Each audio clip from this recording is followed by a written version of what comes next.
There have been a lot of earnings, a lot of bulk deals that have taken place. Let's go across to Pranay for just that. Good morning. You know, Avenue Supermarts came out with a very strong set of numbers on Thursday evening. So let's start off with that. If you look at the performance on the operating level, the EBITDA is up nearly 46%, solid margins at 10.3%, profits are up nearly 66% year on year. JSPA also came out with good numbers and mostly in line with expectations, just slightly better. Revenue is up 21%, margins are steady at 23%. The loss is also reduced by 64%, now at 277 crore rupees. Shriram Transport Finance came out with a steady set of numbers. The calculated NII has seen a growth of about 21%. Profits are up 43%. The provisions were more or less in line and steady on a year-on-year basis, seeing a marginal decrease. Even Shriram City Union Finance matched it with a 20% growth on the NII and 43% on the bottom line.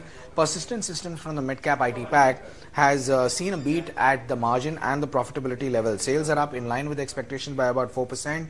EBITDA margins at 17.4% have expanded 210 basis points QOQ. So this is the third quarter consecutive where we've seen a headcount reduction, but the strong seasonality for the IBM business actually aided here in the profitability beat. Future supply chain is also pretty good. Sales are up 36% and profits are up 37% year on year. On the slightly weaker side, you have DV's Lab, which saw a sales decline of about 6%. Profits are down about 17% and EBITDA margins have fallen nearly 700 basis points to 31.4%. LIC Housing Finance was also a muted set of numbers. NII was flattish on a year-on-year basis. Profits are down by about 2%. Provisions are also seeing a decrease, but nevertheless the growth is lesser than expected, so it should be weak in trade today. Sharda Cropchem has also seen a revenue growth of about 34%, but the performance at the EBITDA and PAT has disappointed.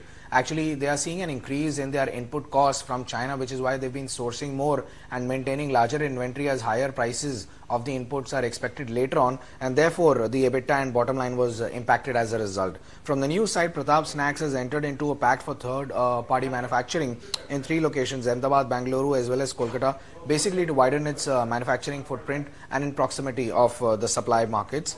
Hindustan Copper, the board will be meeting on Jan 31st to consider the QIP. Idea Cellular is seeking government nod for raising foreign investment limit to 100%. Currently, it stands at about 49%.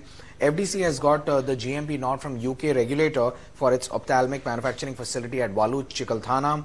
FM Industries has said that their Hosur plant has seen impact from the fire incident on their plant and machinery, and a couple of block deals in PC Jewellers. Interestingly, Vakrangi bought about 20 lakh shares on Thursday, and in IDFC Limited, ICICI Prudential AMC has sold about 86 lakh shares.